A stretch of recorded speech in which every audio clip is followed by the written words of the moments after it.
Alright, I got my blueberries, my peaches, my kale in there. And this is dehydrated nettles that we made. If you don't know, nettles are one of the most nutritious plants on earth. And the AG1 has lots of good stuff in it.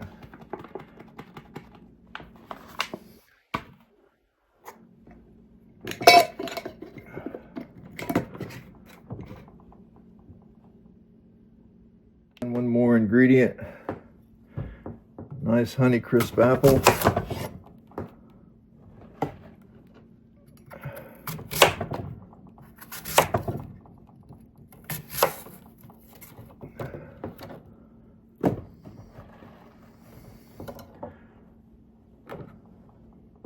Always put the top on.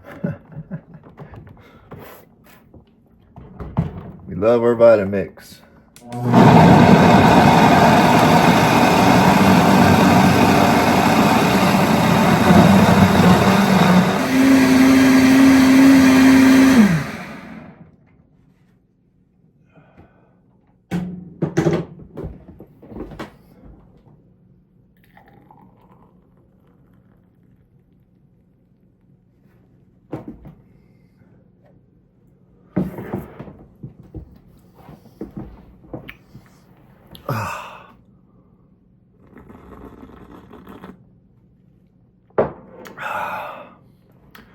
Good morning, everyone.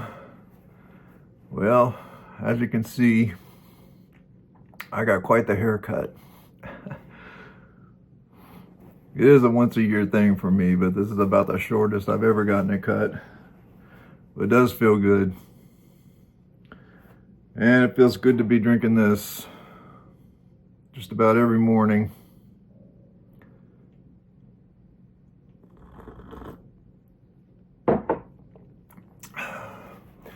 So yesterday we had a really exciting day. The wife and I were shopping at Costco's in Halifax when we got a call from a good friend of ours who happens to have a 65-foot beautiful sailboat, and he invited us to come on the boat and go out to an island called Flat Island. There's about 365 islands in the ocean around us here. And this one, it takes about 4 hours by sailboat to get out to it. And I've gotten this buddy into looking for bonsai, and he's been out there before, and so he knew there were some there. So we got the call about 10:30 at Costco's, and he was wanting to leave by 12:30. So we jumped in the car and raced back home and watered all the trees and made it to the boat about 1:15, and luckily he waited for us. So here's some video of our great day. Hope you enjoy. So we got on the boat and we were on our way. The boat is called the Sea Winch, and it's owned by Philip and Kathy Guest, who have an adventure company here called Freewheelin' Adventure. So many thanks to them for taking us on this great adventure. So Philip keeps the boat in a place called Southwest Cove. So here we're heading out of the cove, and we'll be taking a right turn and taking about a 4-hour journey to an island that is called Flat Island. It is uninhabited.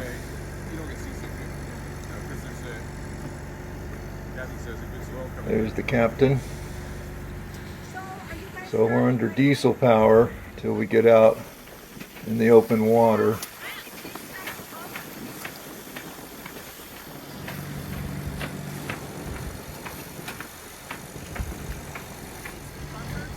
And And Philip went to work getting us under sail.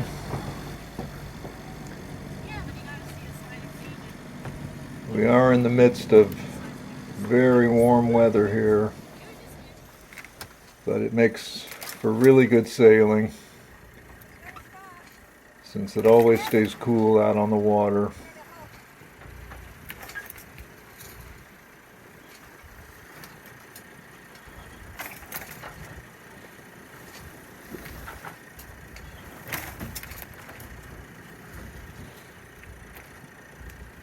So Philip's had a lot of experience in this boat. He's had it for many years, and he can sail it by himself.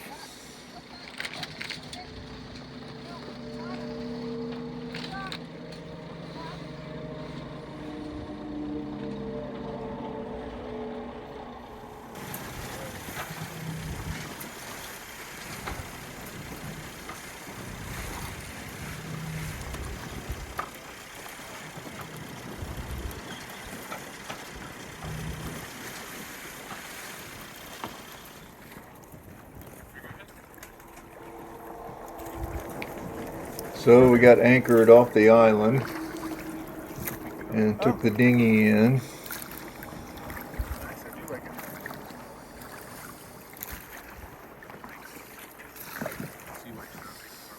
So most of the islands around here are tree covered, but it's only red and blue spruce that can survive the weather on these islands.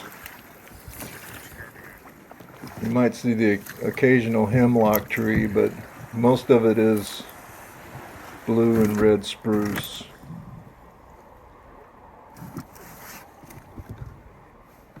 So a short paddle over and we were off the dinghy and on the island.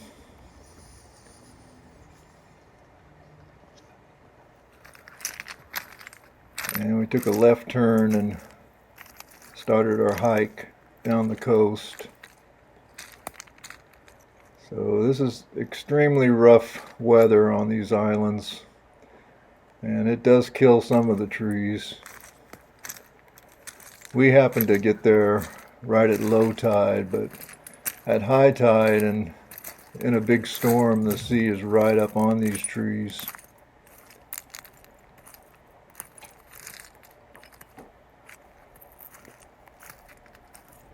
Everywhere around here has very high tides and very low. The tide goes way out.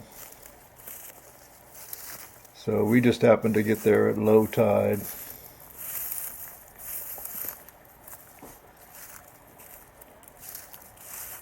So most of that vegetation there is a wild pea that grows by the ocean. And there was also quite a bit of bayberry growing. But you can see the ocean in a storm gets right up against these trees and washes all the soil away from the roots. And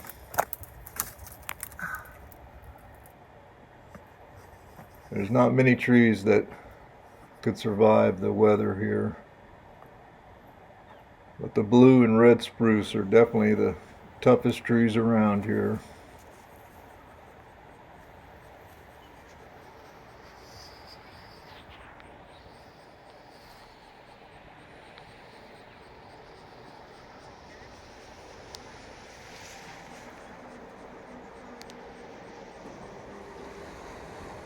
And there were huge patches of dead ones.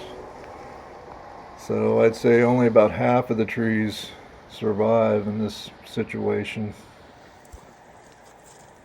So there's lots of thistle growing, of course.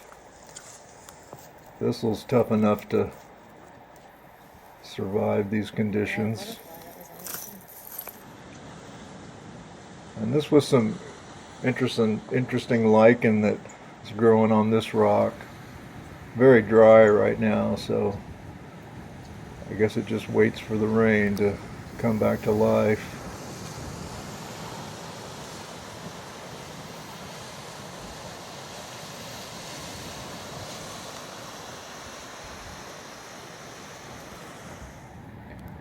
And this was an interesting plant that was growing in the rocks, kind of like a little hardy fern. Obviously another very tough plant. You gotta be tough to survive this place.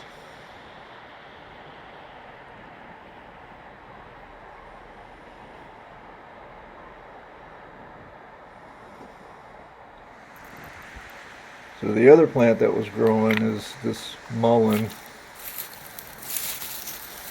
There were big stands of this stuff.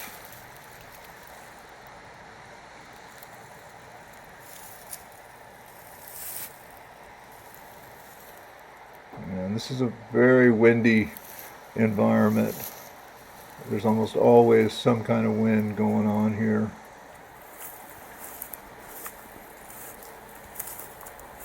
And starting in the end of October, we get regular blows. So all of these islands are just windswept for 6 months in the winter time. This would be the calm time. But there's still always a sea breeze blowing. So finally we came upon some small trees. Yeah. Oh, I love the dead one. That was a really cool one. Obviously didn't make it.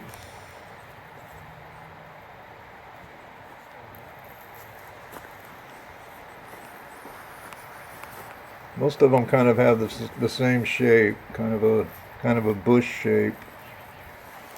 So you can walk around the island, but you should know that it gets much harder hiking. This one I ended up taking home with me, just for a souvenir.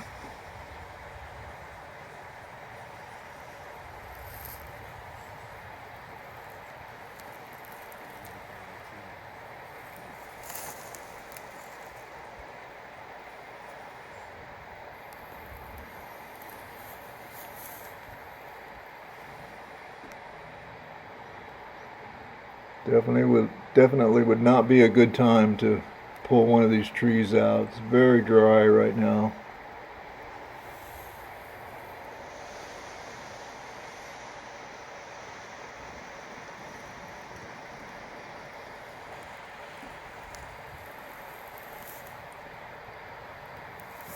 If I was going to take one, I probably would have taken this one. This one had a beautiful fat trunk on it, very short tree. Could be trimmed into an interesting bonsai.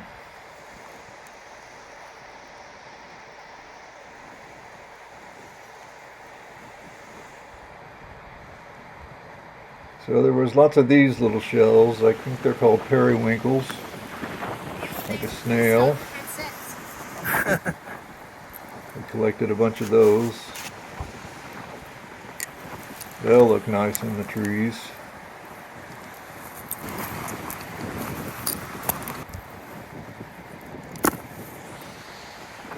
And a few other shells and a few rocks.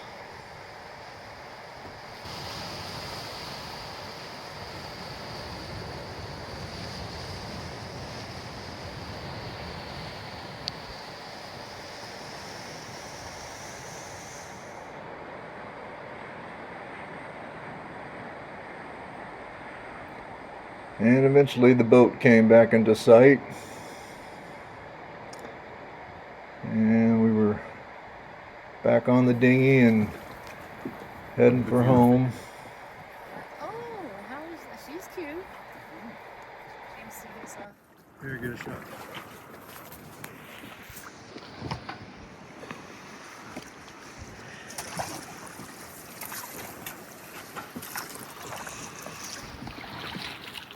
All right, here's a look at the souvenirs that were brought home.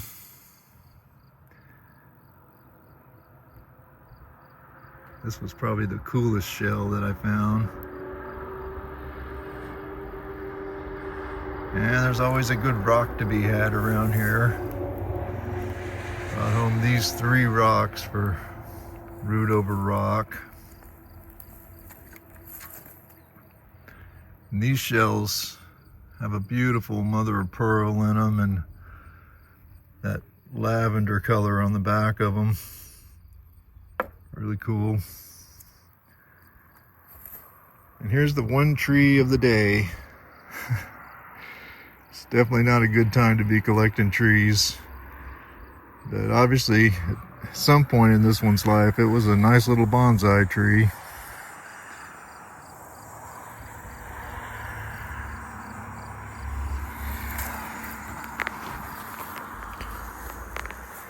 So there you go. There's a look at our adventure. Hope everyone's having a great bonsai day. And I'll see you next time on Bonsai by the Sea.